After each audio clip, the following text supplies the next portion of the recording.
how to fix blue screen of death errors on the ASUS Zenbook Duo 2024 using effective Windows troubleshooting techniques. This guide will help restore system stability and performance. So whether you're performing updates, you're getting an IRQR not less or equal message, K-mode exception not handled, kernel data in-page error, a lot of errors pertain to this problem, and we're going to go ahead and jump into what should hopefully be a pretty straightforward process, guys, and we're going to go ahead and jump right into it. So first thing I'd recommend doing would be to actually go ahead and boot to the troubleshooting utility on Windows 11. So if you do a hard power off 3 times in a row, Windows should automatically attempt to launch the starter prepared utility. And if it doesn't find anything, it will give you the option to select advanced settings, in which case it will take you to a screen that looks like this. Now, if it does not take you to a screen that looks like this, or you're unable to get to that, you can also download the Windows 10 Media Creation Utility, or Windows 11. They probably will make a creation utility for Windows 11 at some point. And it doesn't really matter, you can actually run the Windows 10 utility on Windows 11 as far as I'm aware. And you should be able to run the troubleshooting utilities built in within it. So you just would go ahead and download it to an ISO file and then burn it to a DVD or USB. It'd have to be about 4 gigabytes or more. It couldn't be a small USB flash drive, and it couldn't be a CD. It'd have to be a DVD. And then you boot your computer from it. So depending on the computer manufacturer, you'd have to tap a different key on your keyboard in order to launch that menu, in order to select what boot drive you want to go off of. So it could be anything between the escape key, F2, F8, F12, for example, and those are the function keys on the top of your keyboard. So you may have to just do a little bit of trial and error. Shouldn't take you more than a couple minutes. Googling it would probably be best before you even begin. But anyway, we're ready to go ahead and jump right into it. So we're on the choose an option page. So these will look very similar whether you're booting from it directly within Windows itself, or if you're plugged in a USB flash drive with the media creation utility installed and you selected the recovery option. So when you are setting up your Windows 11 installation or Windows 10, depending on the drive you're using, there should be an option to repair your computer in the bottom left corner of the dialog window, one of the first screens that comes up. You go ahead and select that, and then it would take you to a troubleshooting screen like you see here. And you want to go ahead and select troubleshoot, reset your PC, or see advanced options. And then there are going to be a whole bunch of options in here that we're going to explore in today's video. The first one, we're going to actually go underneath advanced options, and then select startup repair, fix problems that keep Windows from loading. So go ahead and select that first.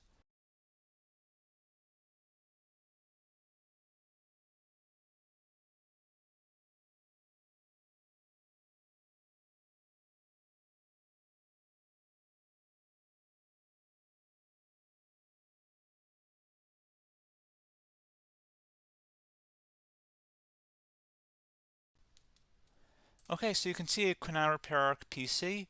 That was our first option we could try. Something else, if we go back into advanced options here, and then select troubleshoot, we're going to go underneath advanced options again. You can go ahead and actually access safe mode by selecting startup settings. And then if you select the restart button, you have the option on the screen, select safe mode with networking, which will give you a key on the screen. It'll tell you which key to press to enter that. I believe it's the F7 key. It'll do that for you. I'm not going to go over that in today's tutorial because I don't really want to go into safe mode, but you're more than welcome to attempt that by going into here and then selecting restart. Again, it'll launch another screen. It'll say what key do you want to press, and it'll give you like 7 or 8 different options, and you want to select safe mode with networking.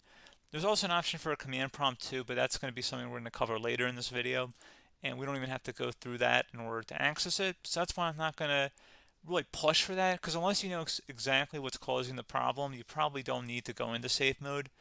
Unless you're trying to recover files, in which case then you definitely can go into safe mode, but we're trying to actually recover our computer here. So I hope that makes sense. Something else we can also try here as well would be to uninstall updates, remove recently installed quality or feature updates from Windows. So if you go ahead and select that, you can uninstall the latest quality updates, which generally is the more day-to-day updates. Feature updates are the less regularly released ones, like the big ones. I would equate it to service packs in like Windows 7 and Windows Vista and Windows XP. So larger updates that occur once or twice a year at most. And the quality updates are more just a regular update. So probably obviously depend. It'll take longer if you're going to try and uninstall the latest feature update versus quality update, and maybe you don't need to go back that far. So just giving you guys a couple of pointers with that. Something else you can also look at here, and we're going to jump into the command prompt in a little bit, but you can select System Restore, which will use a restore point recorded on your PC to restore Windows. And this is something I would highly recommend here, guys. So select Next. Assuming you have a restore point saved on your computer, you go ahead and select the most recently created one, and you'll select Next, and then you'll select the drive. You shouldn't actually have to select the drive. You can scan for affected programs, but we're going to keep it all default here, and then we're going to select Finish. So once started, System Restore cannot be interrupted. Do you want to continue?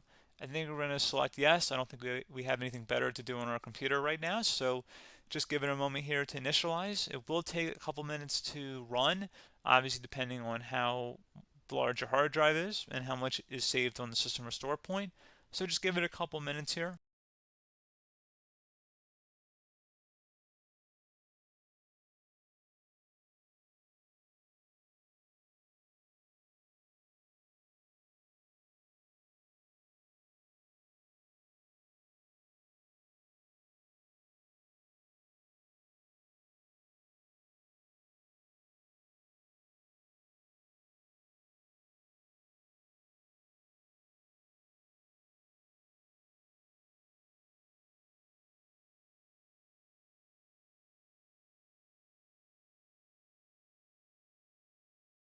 Okay, so you can see System Restore completed successfully. The system has been restored. Your documents have not been affected. Click the Restart button to restart your computer. Go ahead and select Restart.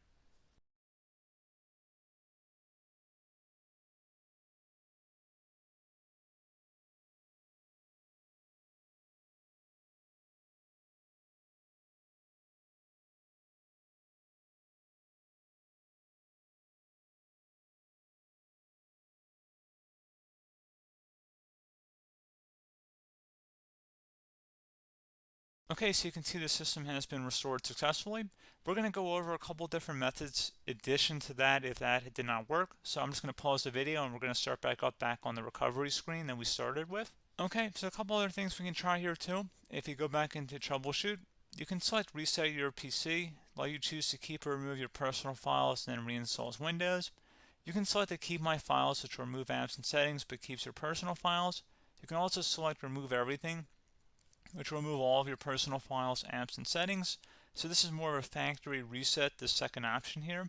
First option, it should not delete all of your personal files. However, it will pretty much clear most of your programs. And keep in mind, there's no guarantee that your information, number one, is even still available and easily recoverable on your computer to the point that you actually would be able to recover anything. And the second point is that there's always a chance that it won't actually recover and it will just do a factory reset anyway. So there's no guarantee that actually would keep your files anyway. So I would recommend trying to get a recovery tool and backing that up first before selecting it anyway. But again, those are a couple different options. And then something else you can try here if you go back to the choose an option. Another option, if you go underneath choose an option and select troubleshoot, advanced options, and now select where it says command prompt.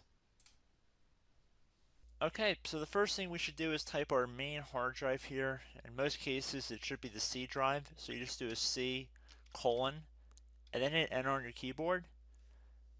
So once you're underneath the C drive, we're going to type in dir and then hit enter on your keyboard. It should have program files, users, and Windows all in there. That's how you know you're in the right directory.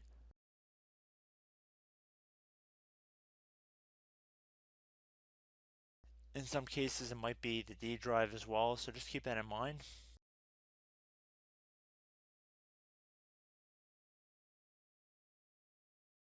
Next thing we're going to do is type in cd space / Windows / system 32 / config,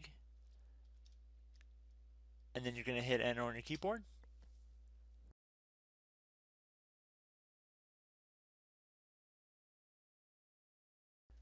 So now you're going to type md space backup. If you've seen other tutorials, it might also say to put down md backup. That's because the backup name is pretty common when you want to back something up. So you can name this whatever you want, doesn't have to be backup. So if you've already made a backup folder in the past, you could do backup 1, for example. So once you're done setting the name you want the backup to be called, hit enter on your keyboard again.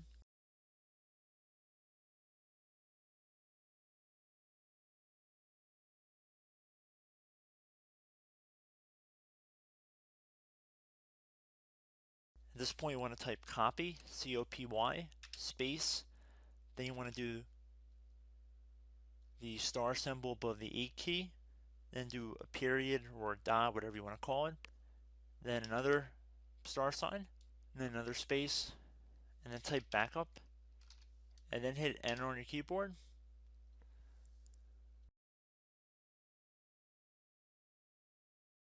Now you want to type CD reg back, REG BACK, and then hit enter on your keyboard.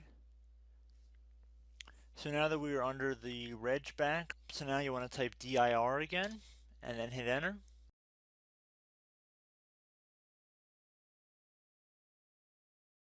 So now at this point we're going to type copy again. So copy, space, star sign, dot, another star sign, space, and then 2 dots. So we're going to type copy, space, star sign, dot, sign, star sign, dot, dot, and then hit enter on your keyboard again. So for overwrite, you want to overwrite all. So type A on your keyboard, so capital A, and then hit enter on your keyboard.